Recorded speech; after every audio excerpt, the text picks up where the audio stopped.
All right. Our sixth and final speaker is code 5537, answering the question, are the institutions of the United States democracy rising to the challenges of the current political era?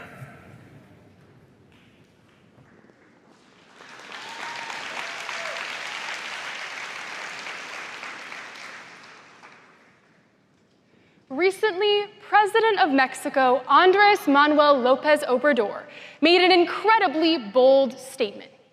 He alleged that there is more democracy in Mexico than there is in the United States. But while we're definitely quick to judge, let's not forget that they've already elected their first female president.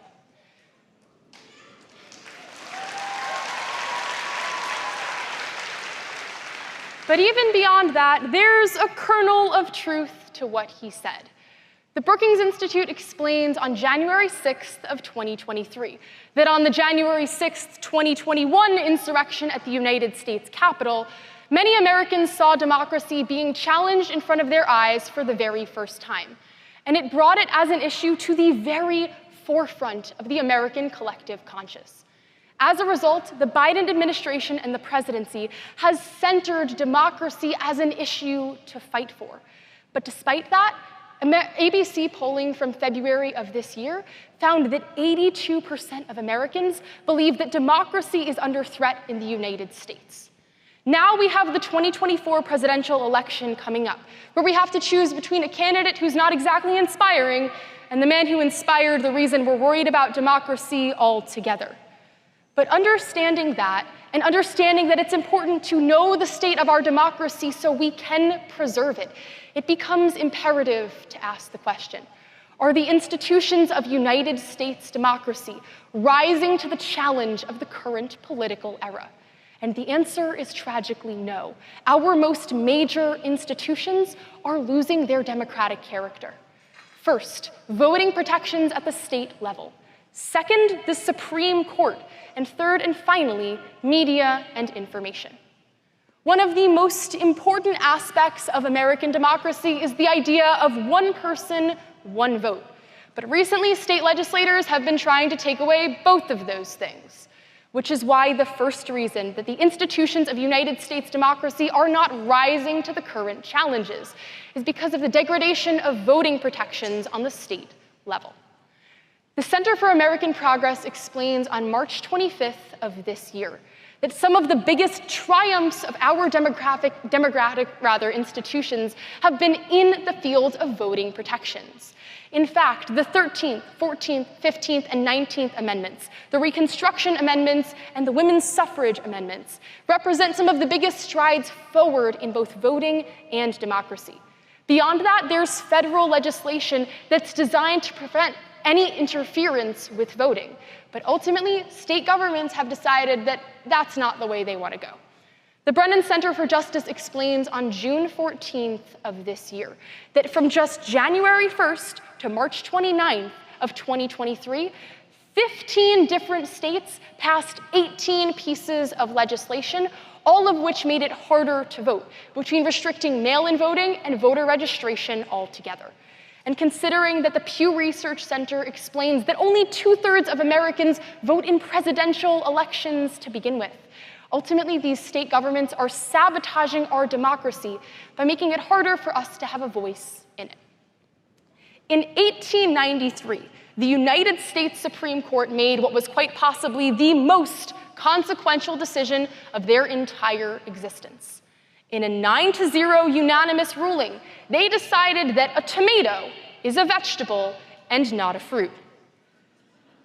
But today they have some slightly more serious things to worry about, and we're all worried too, which is why the second reason that the institutions of United States democracy are not rising to the current challenge is because of the behavior of the Supreme Court. The New York State Bar Association explains on October 31st of last year that the current Supreme Court is a bit of a spooky prospect. They're currently a 6-3 conservative majority and have made some very controversial rulings on things from abortion to gun control. But while a conservative Supreme Court isn't inherently anti-democratic, just look to the extremely liberal Warren Court of the mid-20th century, there's a bigger problem here. And that's that YouGov polling from March 12th of this year identifies that they're entirely out of step with Americans. In fact, 3/4 of Democrats and 50% of Republicans believe that the Supreme Court's decisions are too politicized. And considering that Supreme Court justices are appointed rather than elected, this is an abuse of the trust of the American people. In just the next few days, the Supreme Court will decide on major cases like the Chevron doctrine that may even interfere with the way the government functions altogether, demonstrating clearly that the Supreme Court is abusing their privilege over us and our democracy. During the Democratic primary election, a series of AI-generated robocalls were sent out to homes in New Hampshire. These robocalls had President Biden saying that voters shouldn't come out to vote in the primary. They should instead save their energy for the general election. And considering that Biden's supporters don't even want to vote for him to begin with, that was a bit of a problem. But the bigger problem is that increasingly, Americans don't know what to believe, which is why the third reason that American institutions of democracy are not rising to the current challenge is because of struggles with media and information. A Freedom House 2023 report explains that the media is one of the most substantial checks on the rise of authoritarian powers that exist. Just look to American history, when the release of the Pentagon Papers exposed corruption in our own government, and that we were concealing information about the war that our young men were fighting in.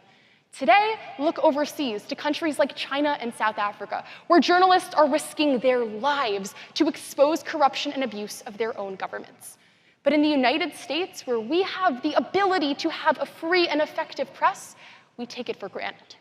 The Associated Press explains on July 27th of last year that currently, Americans are becoming increasingly distrustful of the media, and they're turning increasingly to social media, which uses algorithms to boost misinformation and doubt in each other. As America becomes more polarized and media doesn't serve as an effective check on the rise of authoritarian powers, an authoritarian could creep up right under our noses, and we'd be none the wiser.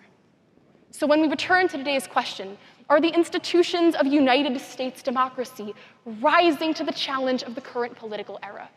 The answer is tragically no, because our most major institutions are losing their democratic character. First, voting, particularly on the state level. Second, the Supreme Court. And third and finally, media and information that is dividing us rather than uniting us.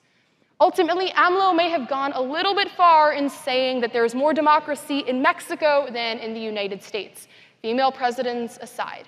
But as a nation, we cannot let that stand. Ultimately, if our institutions aren't going to fight for our democracy, we can do it ourselves, and we will at the ballot box this November. Thank you.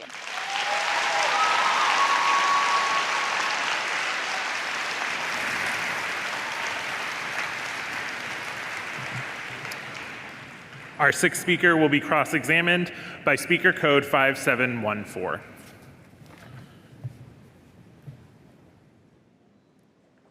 First, congrats on a great speech. Thank you. As usual, just a few questions. So starting out with your first point about voting restrictions, despite the increase in these restrictions, haven't we actually seen record voter turnout in the past few elections? So there's a difference between increasing in voter turnouts because Americans can't stomach the idea of a second Trump presidency, and restrictions particularly on low-income, minority, and marginalized Americans who can't otherwise vote. So that is where you'll see the impact of these voter restrictions. Okay, so now moving on to your second point about the Supreme Court. Considering that Chief Justice John Roberts in particular is extremely concerned about the court's legitimacy and has taken steps like a new ethics code to try to address the exact issues you talk about, can we not believe that this problem will actually get better in the future?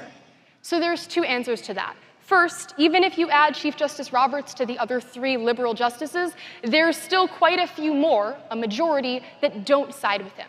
But beyond that, discussing the ethics code that the Supreme Court adopted is particularly non-binding.